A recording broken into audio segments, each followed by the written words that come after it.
Hello, loyal subjects. How are you today? I'm here with another book haul. I feel like all I ever make anymore is book hauls. Not that I'm complaining, but I really need to get myself under control.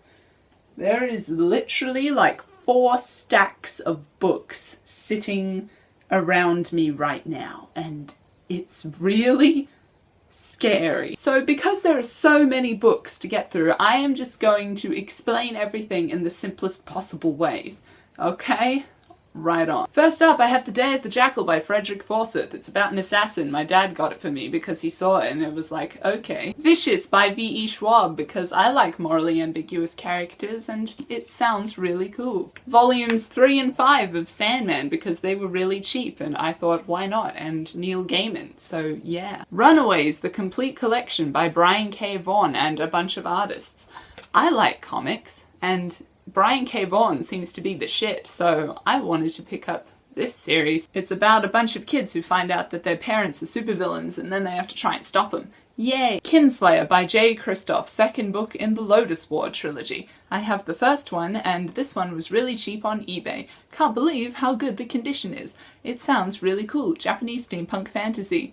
Yeah! Sammy and Juliana in Hollywood by Benjamin Alire Sainz. I'm collecting all of his books, so this is the next one on the list to get.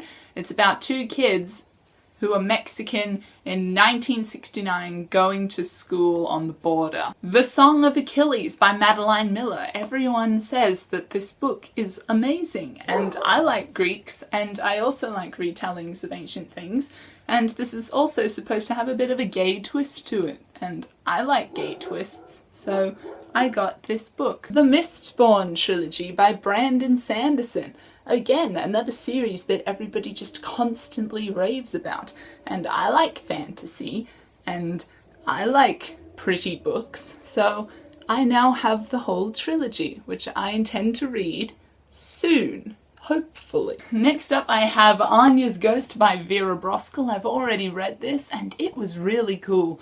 It's about this girl who falls down a well and starts getting haunted by this ghost that is her friend, and she's just going through some teenage stuff. The art is really cute and purple coloured and I liked it. American Born Chinese by Jean Lewin Yang. He's supposed to be one of like the leading people in comics, so I got this for reasons. I got the next 4 volumes in the Attack on Titan series by Hajime Isayama, volumes 11, 12, 13 and 14. I've already read all of these and holy shit, if you're a fan of the anime, you should definitely pick up the manga because the story is just so exciting and out of control, and I need the next volume. March, come quicker. Next, I got this copy of Alice's Adventures in Wonderland and Through the Looking Glass by Lewis Carroll. It was only $15 at my local bookstore,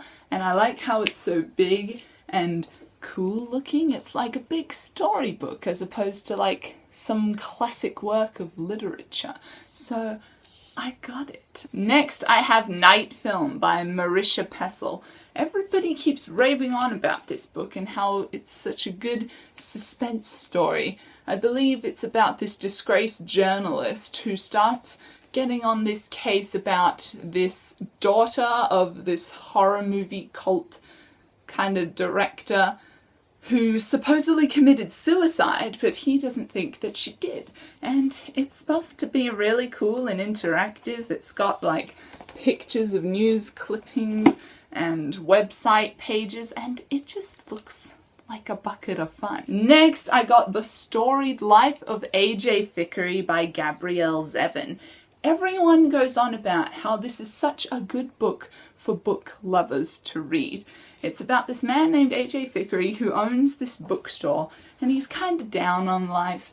Someone's stolen this valuable manuscript from him, and then one day, this baby is just left on his doorstep, and he has to take care of it. Next up, I got This Shattered World by Amy Kaufman and Megan Spooner, the second book in the Starbound trilogy. I read These Broken Stars this month and I really liked it, so I picked up the next one. I kind of both love and despise this cover, because on the one side, the font is really cool and I'm liking all of the colours, but on the other hand, why is his shirt just randomly open? Next, I got a book that I have been wanting for ages, but since I ordered it from Barnes & Noble, only just arrived, and that is The Darkest Part of the Forest by Holly Black.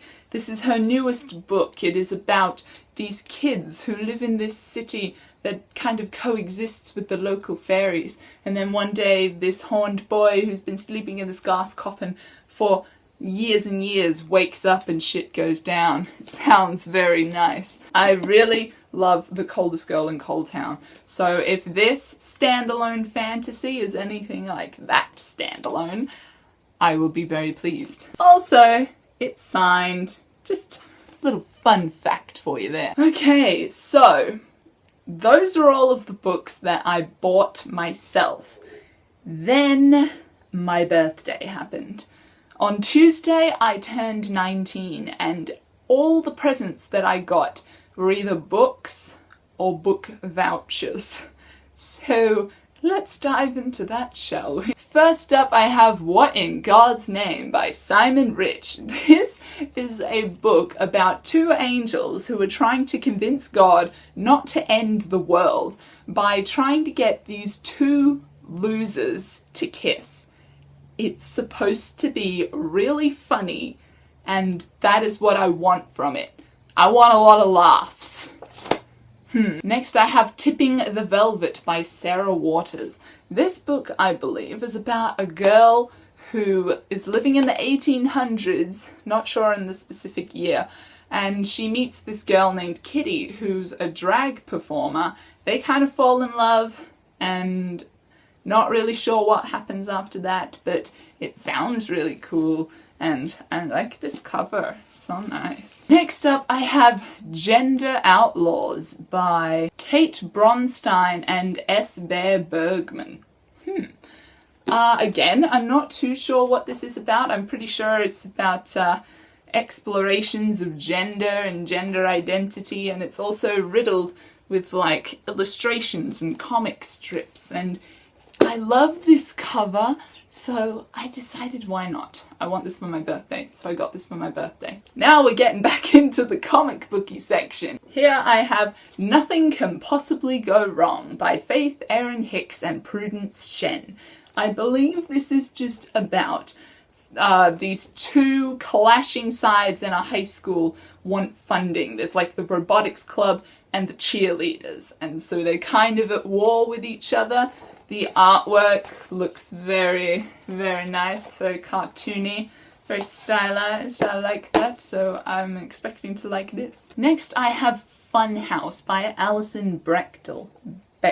I believe this is about her recounting her experiences with her father, who may or may not have been gay, and she coming out as gay herself. It's supposed to be very moving, very sentimental, and I am looking forward to it. There's quite a lot of text, so that'll be an interesting time. Next up, I've got Black Hole by Charles Burns, which is a lot thicker than I thought it would be. This is another comic book, like you can see here. Very nice black and white illustrations, about a town where there's this sickness going around that infects some teenagers, and they start like sprouting animal parts. Like someone gets horns, someone gets a tail, someone gets hooves. It's, I don't know, it just drew me in somehow, and I'm excited to read it. Yeah. Next, I have a book that people will not shut up about, and that is Through the Woods by Emily Carroll. Again, this is another graphic novel. Very cool illustrations right there. It's supposed to be real 5 short stories that kind of intertwine with each other, set in the woods. and it's supposed to be really creepy. So I'm excited about this, and I love the hardcover. The texture on the dust jacket is so nice. Next, I have a book that I'm pretty excited about, and that is The Lost Hero graphic novel. Obviously, this is the graphic novel adaptation of The Lost Hero, the first book in the Heroes of Olympus series, and I've already been flicking through, and I am liking what I am seeing thus far. Next, I have Blue is the Warmest Colour by Julie Marrow. I am not too sure what this is about. I just know that it's kind of a lesbian love story, and one of the girls has blue hair, and the artwork seems pretty cool. Like, the only colour used throughout it is her hair, and I don't know, I am liking where this is going. It is also a major motion picture, so I will read this, and then I will indulge in the film, and I will tell you my feelings on both. Next up, I've got classic comic book V for Vendetta by Alan Moore and David Lloyd. I wanted to get an Alan Moore comic, and this one sounded the most interesting to me. I have seen things to do with the film, and the film looks great. I haven't seen the film myself, so I definitely want to read the book and then watch the movie. Also, this artwork is very like classic comic book kind of stuff. The paper is, you know, rough and not glossy. I am just very excited to jump into this. These next two books are gifts from my wonderful grandmother, so thank you, Granny. The first one is I'll Give You the Sun by Jandy Nelson. Everyone who has read this book has said how good it is and how moving it is, and for one thing, I'm loving this cover. And once I read the synopsis, I just was even more inclined to get it. It's a book told in dual perspective from these two twins, Jude and Noah, and they were really close when they were younger, and those are the years that are told through Noah's point of view, when they're both 13. Then, when they're 16, they're barely talking to each other, and those are told through Jude's point of view. So I'm really inclined to read this. I will read this probably the next time I'm in the mood for a contemporary. Next, I have a book that I am so happy exists, and that is A Hero at the End of the World by Erin Claiborne. This book people describe as if Douglas Adams wrote Harry Potter, which just sounds amazing. It's about these two boys, and Ewan, over here, was always prophesied that he would defeat the Dark Lord of their world. But when the time finally came for him to defeat him, his best friend Oliver steps in and did the job. And then it's like a few years later, they're not talking. Oliver is like living the dream job while Ewan is working at a coffee shop. It's basically like, what if, instead of Harry Potter killing Voldemort, Ron swooped in and saved the day instead? It's like a satiric look on a lot of tropes in modern fantasy, and it sounds amazing. Also, I believe that Ewan is gay, so yay diversity. And like, people of colour characters. More diversity. As I mentioned before, I also got vouchers for my birthday, and I got a Dimmicks voucher. So me and my mum went up to Brisbane for the day, and I went to Dimmicks, which is a great experience. For one thing, their bags are like this. Like, this is not some shopping bag, this is like a frickin' tote bag. It says, if it's beautiful, it's bound to be vintage, with these legs that I am assuming are Alice's, as in Alice in Wonderland. So we went to Dimmicks, and I picked up some things. Those things being the first 3 volumes in an Attack on Titan spin-off series called Before the Falls. From what I can gather from the synopsis, it's basically just after humanity has built the walls, and there is a boy whose mother has been eaten by a titan, and they find him in the carcass of the titan, and he's still alive. It's Attack on Titan, so I'm sure it's going to be great, and I'm going to read these very soon, while I wait for the next volume of Attack on Titan to come out. Then I got the second volume of the No Regrets spin-off duology. They didn't have the first one, so I got this one. This follows Levi before he's in the Survey Corps. It shows him his life as a thug and how Erwin manages to recruit him. I love Levi and I love Erwin, so I'm really excited to see the early days of their character. Also, I'm pretty sure these are by a different artist. Yes, so they're more kind of classic anime manga kind of look, as opposed to like that grungy, messy, sketchy style that's in the original Attack on Titan mangas. So we'll see how that goes. And then the most amazing thing happened. I'm wandering around the bookstore, and then I come across this book, and I cannot believe how beautiful it is. I'm feasting upon it with my eyes, and I show my mum, and she's like, I'll buy it for you as a present. Happy birthday. And my friends, that book was The Art of DreamWorks Animation. Holy shit. I love DreamWorks. How to Train Your Dragon is my favourite movie ever. So when she got this for me, I was so happy. So happy. For starters, you can see all the iconic DreamWorks characters on the cover. We've got Poe, Shrek, Hiccup and Toothless right there.